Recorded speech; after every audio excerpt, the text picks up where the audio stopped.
Alright, so hi everyone and welcome you all to the bankers grid. Guys, अगर RRB scale 2 and RRB scale 3 examination को आप form fill up करने वाले हो या कर चुके हो और टारगेट कर रहे हो, तो इस वीडियो में हम लोग उसका कंप्लीट सिलेबस समझने वाले। सिलेबस वो भी मार्क्स के अकॉर्डिंग कि इतने मार्क्स से कितने क्वेश्चंस आने के चांसेस है। सिलेबस इसलिए समझना जरूरी है क्योंकि आरआरबी एग्जामिनेशन बाकी एग्जामिनेशन से बहुत डिफरेंट अप्रोच से आप लोगों से क्वेश्चंस पूछते हैं। तो बहुत सारे कैंडिडेट्स का तो यहाँ पर यही कंफ्यूजन रह जाता है कि प्रीलिम्स का पढ़े, मेंस का पढ़े, एंड ये सभी बातों के चक्कर में एग्जामिनेशन के लिए प्रिपरेशन नहीं हो पाता है। तो इस सिलेबस का वीडियो प्रॉपर समझना, अगर पॉसिबल हो तो नोट करना। इस पीडीएफ को क्योंकि आप लोगों को शेयर करा नहीं जा सकता डायरेक्टली, आप इसको नोट कर लेंगे तो आपकी स्ट्रैटेजी बेटर वे में बन जाएगी। अगर आप इस एग्जामिनेशन को टारगेट करने वाले हो बेटर वे में, है ना, तो ये आने वाले 3 से 4 महीने आप लोगों के लिए बहुत इंपॉर्टेंट होने वाले हैं। वही आप लोगों का फ्यूचर डिसाइड करेंगे कि आपका सिलेक्शन होगा, नहीं होगा, आपने कितना प्रैक्टिस करा, कितना एफर्ट लगाया। बेटर वे में प्रिपरेशन करना चाहते हो, जेन्युइनली प्रिपरेशन करना चाहते हो आरआरबी स्केल 2 एंड स्केल 3 के लिए, तो आप हमें व्हाट्सएप कर सकते हो। व्हाट्सएप नंबर स्क्रीन पर अवेलेबल है। जिस टाइम पर भी वीडियो देख रहे हो, आप शायद बाद में देख रहे हो, आज देख रहे हो, कल देख रहे हो, तो जिस टाइम पर भी वीडियो देख रहे हो आप हमें व्हाट्सएप कर सकते हो। व्हाट्सएप नंबर स्क्रीन पर अवेलेबल है and team will help you out the manual payment process. It's a complete subject course जहां पर आप लोगों को बेटर वे में और एग्जाम के रिलेवेंट वे में आपको प्रिपेयर करा जाएगा सो दैट कि आप एक बेटर आउटकम के साथ में अपने एग्जाम को क्वालिफाई करें। सेशन को आगे कंटिन्यू करते हैं। सबसे पहला टॉपिक आप लोगों को मैं मेंशन करना चाहूंगा, that is quantity of aptitude. यहाँ पर एक और वर्ड मेंशन होता है, मैं आपको प्रीवियस वीडियोस में बताते हुए मिला होगा, जहां पर मैंने आपको बताया कि यहाँ पर डेटा इंटरप्रिटेशन वर्ड भी लिखा हुआ रहता है। डेटा इंटरप्रिटेशन, ठीक है। तो quantity of aptitude analysis and data interpretation 40 question आपके एग्जाम में आएंगे। चाहे स्पेशलिस्ट ऑफिसर हो, जीबीओ हो, स्केल 3 हो, सभी का सिलेबस ऑलमोस्ट सेम ही है। क्वेश्चन पैटर्न भी सेम ही आएगा। किसी में ये क्वेश्चन आ गया जो कि मैं बताने वाला हूँ कौन सा क्वेश्चन आएगा, है ना, तो ये वाला ऑल्टरनेटिव कौन सा है, किस दो क्वेश्चन में से आपके एक क्वेश्चन के आने के चांसेस कंफर्म बनते हैं। तो एक क्वेश्चन अगर इसमें पूछ लिया स्केल 2 में, तो स्केल 3 में कुछ दूसरा कैटेगरी पूछ लेगा, लेकिन सिलेबस सेम रहने वाला है। ओके, तो स्केल 2 में आप लोगों को क्वाड्रेटिक इक्वेशन, है ना, क्वांटिटेटिव एप्टीट्यूड में आप एक नोट कर लीजिए, क्वाड्रेटिक इक्वेशंस, है ना, नंबर सीरीज और डेटा इंटरप्रिटेशन और अरिथमेटिक, ये पूरा आपका सिलेबस हो गया।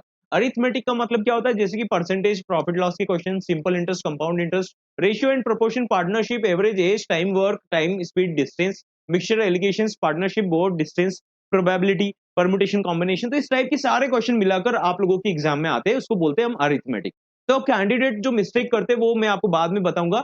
आपको सबसे पहले इस पर फोकस नहीं करना है क्योंकि एग्जामिनेशन में रहता है टाइम कम, है ना। 40 क्वेश्चन तो सभी के एग्जाम में आएंगे। जीबीओ एंड स्किल 3 के लिए एक क्वेश्चन रहता है 1.25 मार्क का और ये सेक्शन आपका 50 मार्क्स का रहता है। 40 क्वेश्चन तो सभी को रहेंगे, लेकिन आपके लिए जीबीओ एंड स्किल 3 के लिए 1.25 मार्क का एक क्वेश्चन रहता है क्वांट और रीजनिंग में, और आपके 50 मार्क्स का यहाँ पर वेटेज रहता है। कितने क्वेश्चंस आते हैं क्वाड्रेटिक इक्वेशन के, अगर इन दोनों का सेगमेंट मिला है तो 5 क्वेश्चन आने के पूरे चांसेस रहते हैं आपके एग्जाम में, या तो दोनों को मिलाकर 5 से 8 क्वेश्चन आपके एग्जाम में आ जाते हैं। ठीक है, किस लेवल का आता है, ठीक ठाक लेवल का आता है, मिसिंग रॉन्ग नंबर सीरीज में से कुछ भी आ जाता है, अभी रॉन्ग नंबर सीरीज आ रहा है।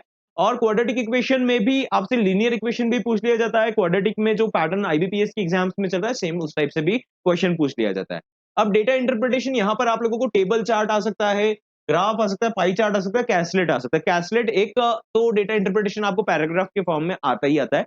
तो यहाँ पर आपको 3 सेट आते हैं अप्रोक्सीमेटली, 3 से 4 सेट आपके एग्जाम में आते हैं डेटा इंटरप्रिटेशन के, यानी कि अगर हम इसको काउंट करेंगे तो 15 से 20 क्वेश्चन आपके डेटा इंटरप्रिटेशन से आएंगे, है ना। नंबर सीरीज और इन दोनों को मिलाकर 5 से 8 क्वेश्चन आएंगे। अरिथमेटिक का 10 से 12 नंबर का वेटेज अप्रोक्सीमेटली रहता है। सारे टॉपिक से एक ही क्वेश्चन आ जाता है। एज का आ गया, स्पीड टाइम का आ गया, प्रोबेबिलिटी का आ गया, मिक्सचर का आ गया, पार्टनरशिप का आ गया, रेशियो प्रोपोर्शन का आ गया। तो इसे मिलाकर सारे टॉपिक्स में मिलाकर 12 क्वेश्चन आ जाते हैं। ठीक है, अब यहाँ पर आप एक एक टॉपिक करेंगे तो इसमें तो उलझ जाएंगे। सबसे टारगेट आपको ये जो फर्स्ट पार्ट मैंने आपको मेंशन करा, ये आपकी एग्जाम को क्रैक करवा सकता है। आप यहाँ पर 30 मार्क्स ला सकते हो 50 मार्क्स में से, अगर इसको टारगेट कर लेंगे तो। ठीक है, तो सेकंड टॉपिक आता है। अब देखो, जो मैंने आपको ऑप्शन बताया ना, यहाँ पर क्वाड्रेटिक इक्वेशन किसी के एग्जाम में आ गया, स्केल 2 के एग्जाम में सारे स्केल 2 का पेपर सेम ही रहता है। तो स्केल 2 की एग्जाम में जो अगर क्वांटिटेटिव एप्टीट्यूड में आपसे क्वाड्रेटिक आ गया तो नंबर सीरीज स्केल 3 में पूछ लेंगे, है ना। इसके 2 क्वेश्चन अगर पूछा गया है स्केल 2 में तो स्केल 3 में हो सकता है 5 क्वेश्चन पूछ ले। अभी एक और टॉपिक और ऐड हो गया क्योंकि सेक्शनल टाइमिंग आपकी एग्जाम में आ गया, उससे पहले ये टॉपिक नहीं आ रहा था, और वो टॉपिक का नाम है simplification and approximation. Last year scale 2 या स्केल 3 में आपको 10 क्वेश्चन आ गए थे, है ना, 10 क्वेश्चन। और कैंडिडेट्स बिलीव नहीं कर पाते कि सर हम तो ये सिंपल लेवल का नहीं प्रिपरेशन करेंगे। ये आपका बहुत टाइम बचाते हैं अगर आप प्रिपरेशन करके रखते हो। इसके बॉडमास रूल से लेकर decimal, fractional value, simplification, approximation techniques लगाएंगे तो इसको आप 20-20, 30-30 सेकंड में क्वेश्चन को सॉल्व कर सकते हो। लेकिन ये पूरा डिपेंड करता है आपकी प्रैक्टिस के ऊपर। अब कैंडिडेट्स इसको करेंगे नहीं तो ऑब्वियसली वहाँ पर लैग करेंगे, क्योंकि आप कहीं न कहीं यहीं स्टक हो जाएँगे, प्रीलिम्स का पढ़ें, मॉक भी इसी के अकॉर्डिंग रहेगा आप लोगों का, जिससे आपका बेटर वे में प्रिपरेशन हो जाए, है ना? प्रीलिम्स का रहेगा या मेंस का रहेगा, एक क्वेश्चन कन्फ्यूजन का तो यही बनता है। इसमें हम फाइनेंशियल अवेयरनेस का भी समझेंगे, फाइनेंशियल अवेयरनेस भी है जो हम लोग इस वीडियो में कवर करने वाले हैं। ओके, अब नेक्स्ट आता है रीजनिंग में। आप पुराने वीडियो भी उठाकर देख लेना, क्वेश्चन आपको अलग डिफरेंट नहीं देखने को मिलेगा। तो यहाँ पर देखो पजल और सीटिंग अरेंजमेंट तो आता है, हर एग्जाम में आता है, आईबीपीएस के एग्जाम में पजल और seating arrangement. Usually candidate seating arrangement को भी पजल जैसा बोलते हैं और साथ में कंबाइंड प्रैक्टिस करते हैं, जबकि इसमें सर्कुलर, लीनियर, स्क्वायर और ट्रायंगुलर भी आ जाता है बहुत बार। तो सर्कुलर और स्क्वायर में से तो एक क्वेश्चन जनरली आता ही आता है आपके एग्जाम में 4 से 5 नंबर का, ठीक है? और लीनियर में मतलब पैरेलल रो वाला जो आता है या सर्टेन नंबर ऑफ पीपल बैठे हुए, उन 2 क्वेश्चन में से एक क्वेश्चन जनरली आपके एग्जाम आता है। तो ऐसे आपके 2 सीटिंग अरेंजमेंट आपके एग्जाम में आएँगे ही आएँगे, है ना? अभी तक सो फार इसमें अगर ब्लड रिलेशन ऐड हो गया तो थोड़ा टफ हो जाता है, अदरवाइज एक तो सिंपल आएगा, एक तो डुएबल आएगा। सर्कुलर अगर टफ आ गया, ब्लड रिलेशन में आ गया, तो आपकी एग्जाम में यहाँ पर जो लीनियर रो वाला, पैरेलल रो वाला रहेगा तो वो ईज़ी डुएबल आ जाएगा कि आप सॉल्व कर सकें, लेंथी रहेगा बट डुएबल रहेगा। ओके, अभी तक सो फार आपकी एग्जाम में रीजनिंग को टफ बनाया जा रहा है, चाहे स्केल 2 हो या स्केल 3, रीजनिंग का लेवल अच्छा रखा जा रहा है, क्वांटिटेटिव एप्टीट्यूड में आप स्कोर कर सकते हो, यहाँ पर नहीं कर पा रहे हो, है ना? तो देखो यहाँ पर पजल भी आपका आएगी, पजल में भी आपको है ना डेज वाला, ईयर बेस्ड वाला, फ्लैट फ्लोर का पजल, तो इन पजल्स में से 2 पजल जनरली आएगी, है ना? वर्टिकल वाला या हॉरिजॉन्टल सेटिंग में कुछ भी आ गया तो वो सेटिंग अरेंजमेंट में काउंट हो जाएगा। तो 2 पजल आपकी आती है, ठीक है? और 2 सीटिंग अरेंजमेंट आते हैं, है ना? जनरली 3 से 4 पजल जिनको आप सीटिंग अरेंजमेंट के साथ में काउंट करें तो 3 से 4 सीटिंग अरेंजमेंट एंड पजल का वेटेज रहेगा। अब आगे अगर हम देखें तो यहाँ पर देखो सिलॉजिज्म और इनइक्वालिटी में से एक पोर्शन गारंटीड आपके एग्जाम में आता है ना? सिलॉजिज्म आ जाएगा या तो इनइक्वालिटी आ जाएगा। जैसे कि अगर सिलॉजिज्म स्केल 2 में आ गया तो स्केल 3 वालों को इनइक्वालिटी दे देंगे। इनइक्वालिटी अगर स्केल 2 में आ गया तो इनइक्वालिटी सिलोजिज्म स्केल 3 में आ जाएगा। तो इस तरीके से ये डिसाइड होता है। तो इन दोनों में से तो एक क्वेश्चन आएगा, जनरली ये 3 से 5 क्वेश्चन आते ही आते हैं, है ना?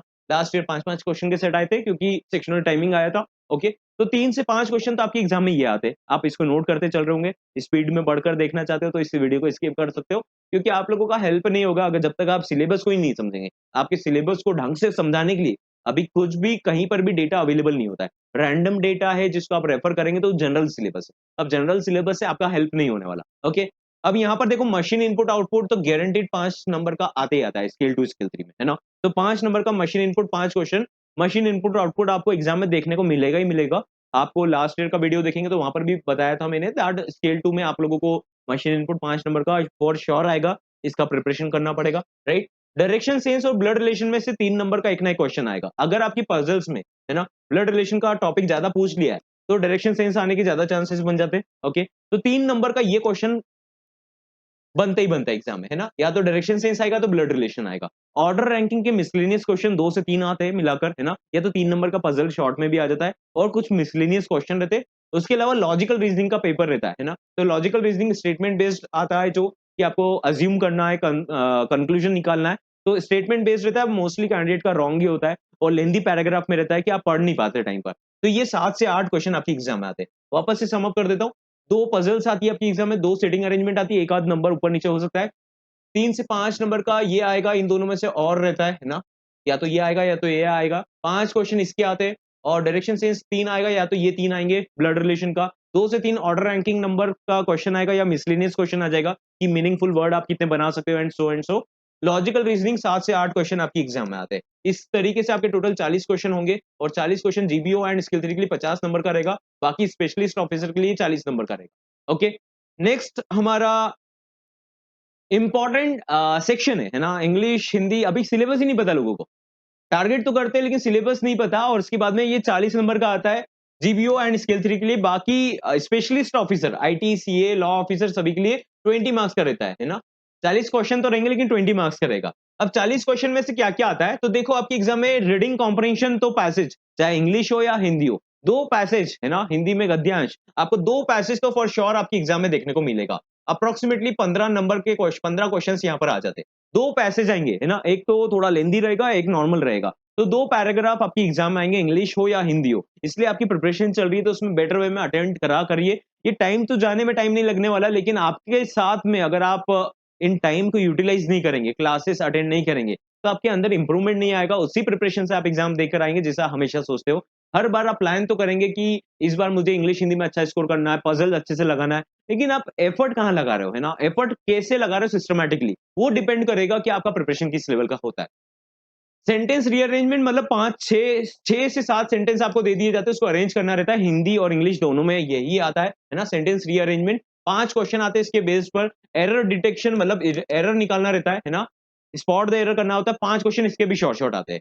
अब क्लोज टेस्ट मतलब कि fill in the blanks, single word का फिलर आ गया या डबल फिलर्स आ गए, है ना? फ्रेज रिप्लेसमेंट आ गया या वर्ड स्वैप आ गया। ये मिसलेनियस में से बाकी बचे हुए नंबर आ जाएंगे। तो अप्रोक्सीमेटली 15 यहाँ से क्वेश्चन आ जाएंगे, 5 यहाँ से आते हैं और 5 यहाँ से आते हैं। तो ये आपका टोटल वेटेज हो गया 25। अब बचा हुआ 15 नंबर का ये मिसलेनियस में से कुछ भी आ सकता है। कभी-कभी आपको स्पेलिंग वाला क्वेश्चन भी आ चुके, है ना? 4 से 5 क्वेश्चन आपके स्पेलिंग के भी आ चुके। लेकिन वो बैक इन द हिस्ट्री की बात है जब बहुत ईज़ी लेवल का पेपर बनाया गया था। अभी इंग्लिश का लास्ट ईयर थोड़ा टफ बनाया गया था और हिंदी का थोड़ा डुएबल था। तो आप इसके अकॉर्डिंग प्रिपेयर कर सकते हो, हिंदी चूज़ करना है या इंग्लिश, दोनों का प्रिपरेशन हम लोग बैच में ऑलरेडी कर रहे हैं। तो इन दोनों में से आप एक सब्जेक्ट चूज़ कीजिएगा जिसमें से 40 में से अप्रोक्सिमेटली 30 आप टारगेट कर पाएँ। ओके? तो आपको कुछ ग्रामर ज़्यादा नहीं करना है लेकिन रीडिंग अच्छा बढ़ाना है। ओके? न्यूज़पेपर पढ़ेंगे तो आपका डबल बेनिफिट हो जाएगा। यहाँ पर फाइनेंशियल अवेयरनेस भी कंप्लीट होते जाएँगे। कंप्यूटर अवेयरनेस में क्या होता है कि ईज़ी लेवल का तो आता है, यहाँ पर भी 40 क्वेश्चन रहेंगे लेकिन 20 मार्क्स का रहता है। यानी कि 0.5 मार्क का एक क्वेश्चन रहता है। तो देखो इसमें जो सिलेबस है वो तो एग्ज़ैक्टली यही है that history and generations of computer पढ़ना है। कंपोनेंट्स ऑफ कंप्यूटर मतलब सीपीयू, है ना? और इनपुट आउटपुट डिवाइसेस के बारे में, कीबोर्ड्स इन सब की कीज़ के बारे में हो गया, टॉगल की क्या होता है, मेमोरी यूनिट्स, यहाँ पर रैम, रोम इन सब के बारे में पढ़ना है। Networking topology, DBMS, database management system, Microsoft office, window, PPT सब कुछ आ जाएगा इसके अंदर, है ना? माइक्रोसॉफ्ट ऑफिस आ जाएगा, माइक्रोसॉफ्ट पावर पॉइंट आ जाएगा, यहाँ पर एक्सेल आ जाएगा। इनसे क्वेश्चन आता है 2 से 3, है ना? इनकी शॉर्टकट कीज़ के ऊपर भी क्वेश्चन आता है, विंडोज़ ऑपरेटिंग सिस्टम से क्वेश्चन आता है, मल्टीमीडिया इन सब के ऊपर भी आता है।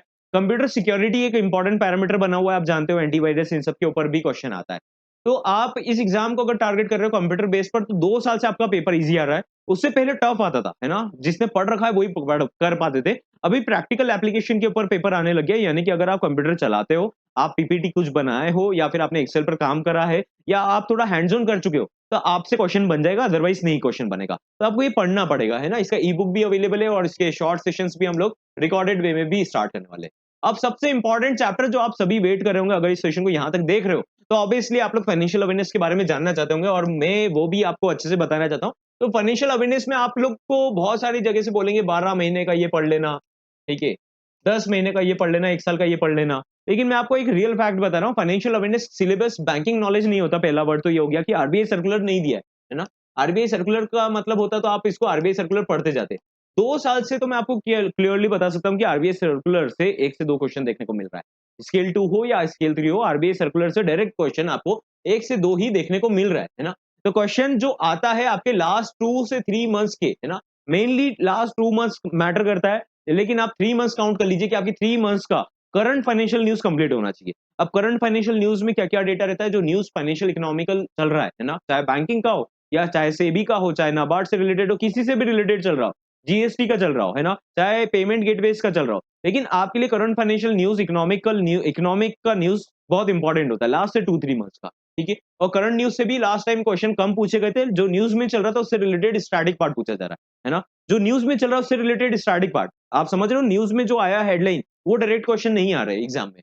तो करंट फाइनेंशियल न्यूज़ चाहे सेबी का पढ़ना हो, पीआईबी नोटिफिकेशन जहाँ पर गवर्नमेंट स्कीम्स में कितना टारगेट अचीव हुआ है, क्या न्यू अमेंडमेंट आया, वो सारा डेटा आता है। नाबार्ड के circulars, banking updates, economic events जो भी कवर होते हैं, आरबीआई पॉलिसीज, पीआईबी नोटिफिकेशंस, ये सारा डेटा आप लोगों को पढ़ना पड़ेगा लास्ट 2-3 मंथ्स का, है ना? और याद रखना पड़ेगा।